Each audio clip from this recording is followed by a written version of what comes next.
Hello दोस्तों, welcome to BPSC ज्ञान। तो आज है 13 फरवरी 2024। आज का द हिंदू न्यूज़पेपर डिस्कशन में आपका स्वागत है। और आज हम कुछ बहुत ही इंपॉर्टेंट आर्टिकल डिस्कस करेंगे बीपीएससी एग्ज़ाम पर्सपेक्टिव से। तो पहला हमारा आर्टिकल यहाँ पे रहा, the 7 Indians who face death row in Qatar return home. तो हुआ क्या है कि 8 लोग जो थे, यानी इंडियन नेवी के पर्सनल थे जो कि रिटायर्ड थे, वो वर्क कर रहे थे फॉरेन कंट्रीज़ में। कुछ प्रॉब्लम के कारण, कुछ गड़बड़ी के कारण कारण जो है कतर कतर ने इनको अरेस्ट कर लिया। और साथ में फिर कतर के कोर्ट ने, यानी लोअर कोर्ट ने इन्हें डेथ पेनल्टी दे दी, यानी कि मौत की सज़ा भी सुना दी थी इन 8 पर्सनल को। पर यहाँ पे इंडिया इंडिया का जियो पॉलिटिक्स, इंडिया का influence, prime minister Narendra Modi का इन्फ्लुएंस एक्चुअली इसमें उन्होंने पर्सनली इंटरवीन किया और यहाँ पे कतर की गवर्नमेंट से बात करी। और फाइनली इसका रिज़ल्ट हमें देखने को मिल रहा है कि इन 8 में से आउट ऑफ 8 7 पर्सनल जो हैं वो भारत लौट आए हैं। कल ही ये लौटे हैं और कहा जा रहा है कि वो एक और भी कुछ टाइम बाद लौट जाएंगे। ठीक है, तो ये एक बहुत ही बड़ा जियो पॉलिटिकल इन्फ्लुएंस था जिसके कारण ये लौटे। सोचिए, ये 8 लोग, ये जिसमें से 7 लोग लौटे हैं, उन सबको डेथ, यानी वहाँ वहाँ की कोर्ट भी यदि मार देती, और यहाँ तक कि डिस्प्ले भी नहीं कर, रीज़न भी प्रॉपर नहीं दे रहे हैं वो लोग कि किस रीज़न से इन्हें डेथ पेनल्टी दी जा रही है। तो ये चीज़ें वहाँ पे होती है, इतना ट्रांसपेरेंट है नहीं।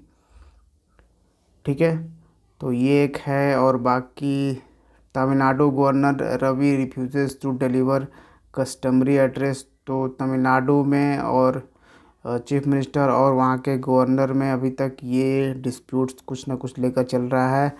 और फिर आ जाते हैं बिहार की पॉलिटिक्स में।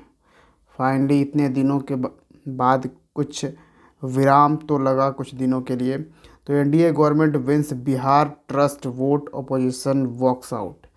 तो फ्लोर टेस्ट हुआ। ठीक है, 12 तारीख को, 12 फरवरी को फ्लोर टेस्ट हुआ। फ्लोर टेस्ट में बेसिकली मेजॉरिटी साबित करना होता है कि किसके पास मेजॉरिटी है सरकार बनाने के लिए। तो बिहार लेजिस्लेटिव असेंबली जो है वो आपको पता होगा कि 243 मेंबर होते हैं यहाँ पे। कितने? 243, जिसमें से कि मेजॉरिटी प्रूव करने के लिए हमें 122 चाहिए होता है। जिसके पास 122 का मेजॉरिटी होगा वो सरकार बिहार में बनाएगी, यानी 122 एमएलएज उसके होंगे जीते हुए। तो यहाँ पे एनडीए गवर्नमेंट बनी। एनडीए आपको पता होगा नेशनल डेमोक्रेटिक अलायंस है, इसमें बीजेपी जो है इस अलायंस को लीड करती है। तो इसमें सभी शामिल हुए और 129 एमएलएज के साथ मेजॉरिटी को नीतीश कुमार ने जीत लिया। इस द फ्लोर टेस्ट को जीत लिया है। ठीक है, यहाँ पे एक्चुअली कहा जाता है 129-0 से, क्योंकि अपोजिशन पार्टी के जो भी एमएलए थे उन्होंने वॉकआउट कर लिया था, वो बाहर चले गए थे। तो ये सिनेरियो रहा। ठीक है, बाकी अगर इसमें देखें कि किस पार्टी का कितना था, तो यहाँ पे बीजेपी के नंबर ऑफ़ एमएलएज कितने जीते हुए हैं, अभी हैं 78। और जेडीयू जिसके नीतीश कुमार हैं लीड करते हैं, जेडीयू के हैं 45। और साथ में फिर हम हिंदुस्तान अवामी मोर्चा, ये जीताराम मांझी जिसको लीड करते हैं, इनके 4 एमएलएज हैं। और फिर यहाँ पे स्पीकर, यानी कि बिहार लेजिस्लेटिव असेंबली का स्पीकर भी चेंज किए गए। पहले अवध बिहारी चौधरी थे तो वो हटा दिए गए। फिर 125 वोटिंग के साथ अब नए स्पीकर यहाँ पे बनाए गए हैं। चलिए, तो और आगे आते हैं रिटेल इन्फ्लेशन और रिटेल प्राइस यानी कि सीपीआई बेस्ड ये प्राइस यहाँ पे आपको आपसे को बताया जा रहा है। Actually retail inflation is to a 3 month low of 5.1% in January, food prices sticky.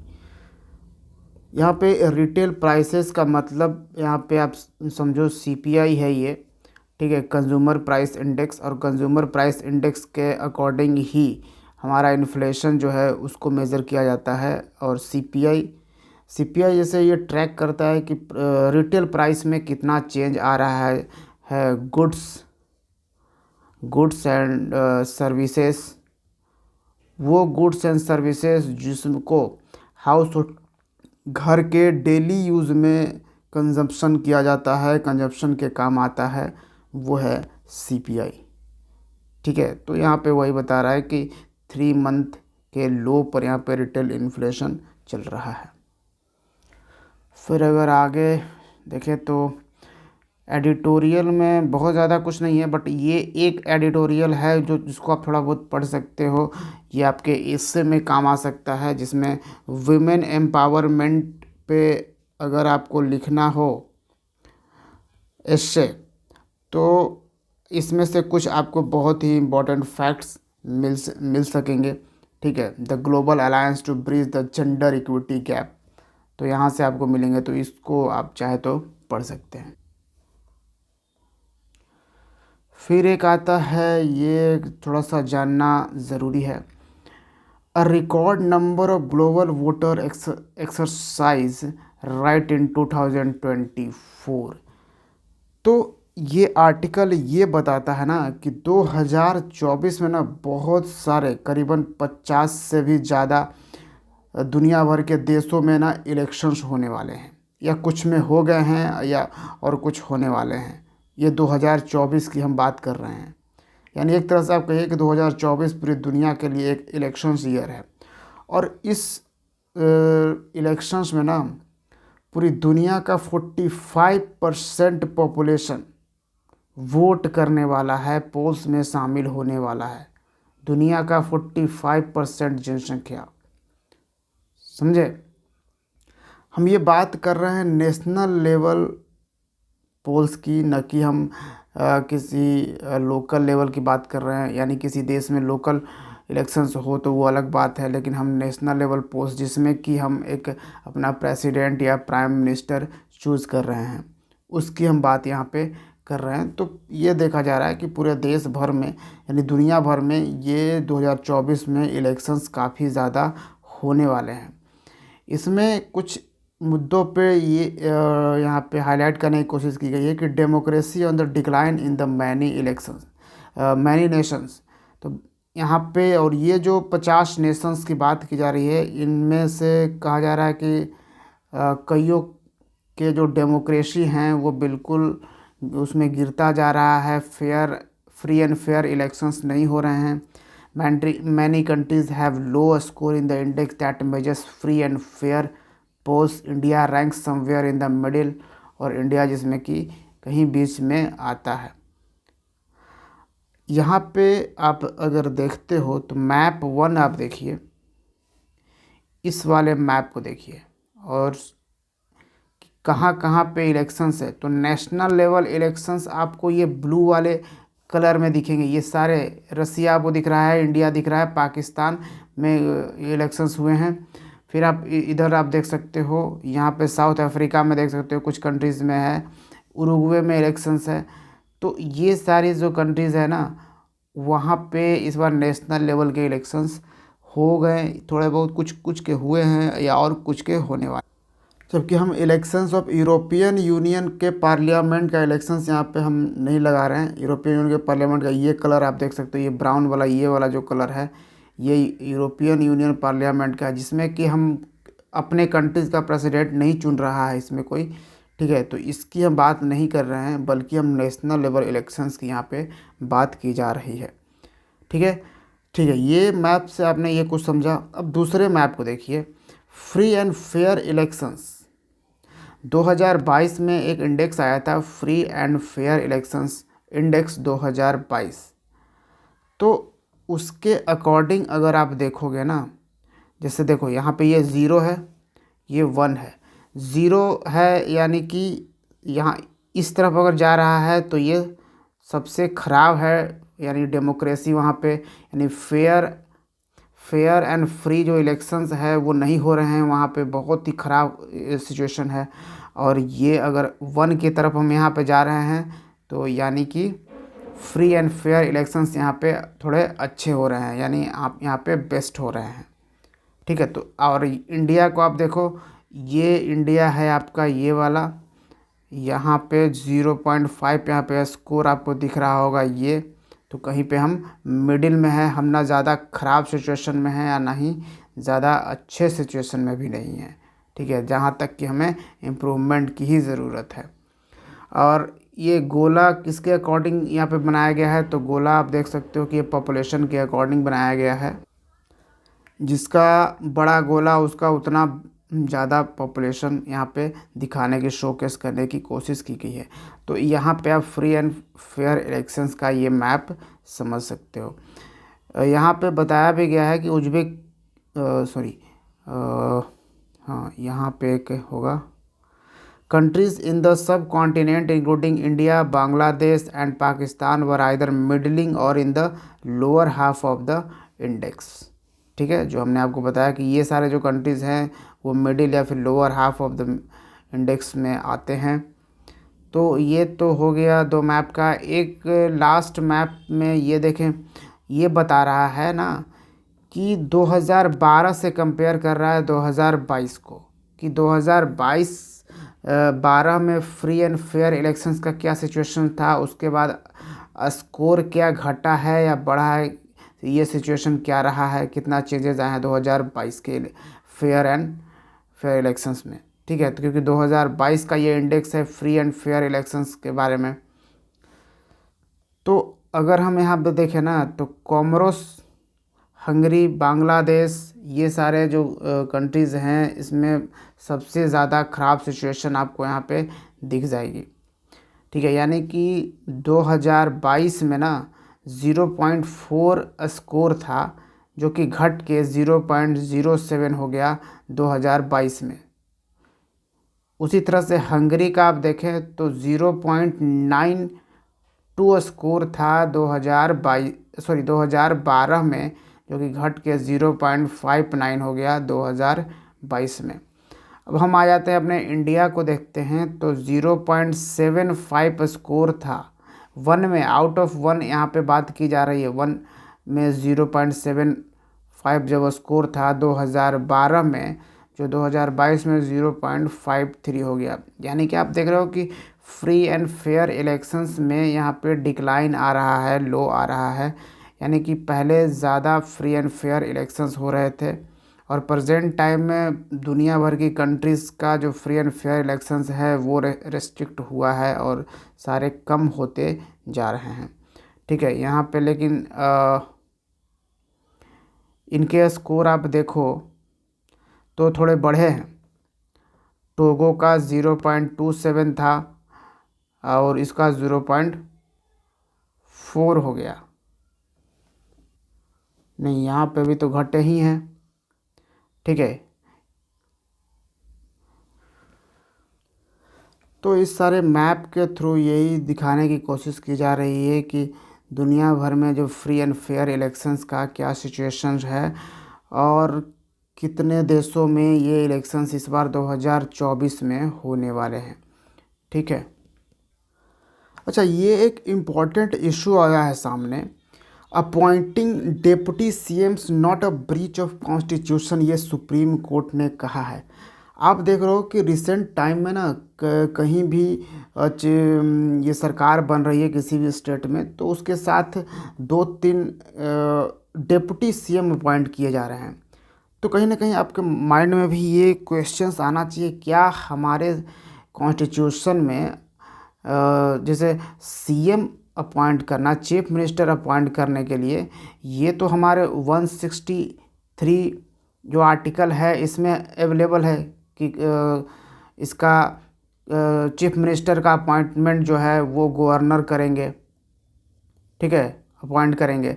ये तो अवेलेबल है, लेकिन क्या डिप्टी सीएम का कोई आर्टिकल मेंशंस है कॉन्स्टिट्यूशन में?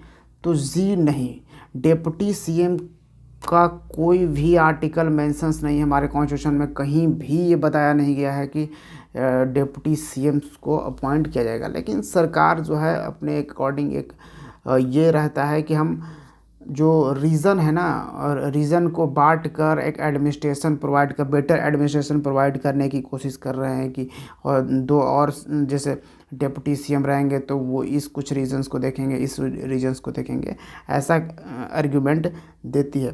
लेकिन रिसेंटली एक पिटिशनर ने हाई कोर्ट में केस फाइल किया कि उसने कहा कि appointments were against article 14, article 14 के अगेंस्ट है ये डिप्टी सीएम का अपॉइंटमेंट। राइट टू इक्वलिटी होता है and the tenet of article 15 which holds that a state ought not to discriminate on the, और ये भी जो बताता है कि आर्टिकल 15 कि ये स्टेट डिस्क्रिमिनेट नहीं कर सकता है on the ground of religion, race, caste, sex और प्लेस ऑफ बर्थ। अब आप कहोगे कि सर सीएम के अपॉइंटमेंट में ये सब चीज़ कहाँ आ रहा है, इक्वलिटी वगैरह कैसे आ रहा है, और ये डिस्क्रिमिनेशन कैसे आ रहा है?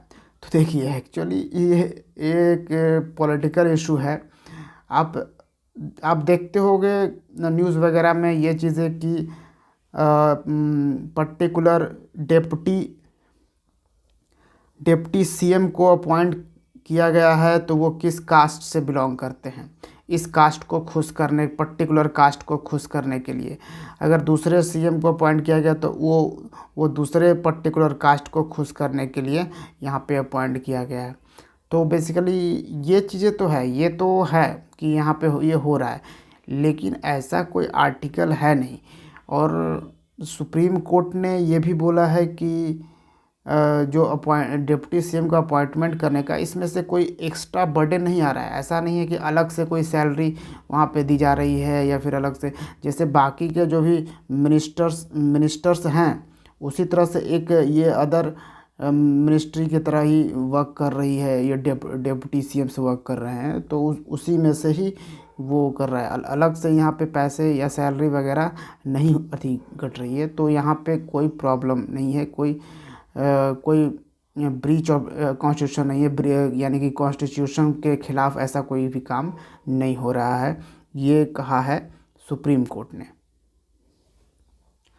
तो ये चीज़ें बहुत इम्पॉर्टेंट है। कभी ये यानी एमसीक्यूज ना वो कंफ्यूज करने की कोशिश करेगा कि डिप्टी सीएम, आप लिख देगा कि deputy appointing deputy CM by the governor in the article, और नीचे आपको 3-4 आर्टिकल दे देगा, और लास्ट में लिख देगा नॉन ऑफ दिस।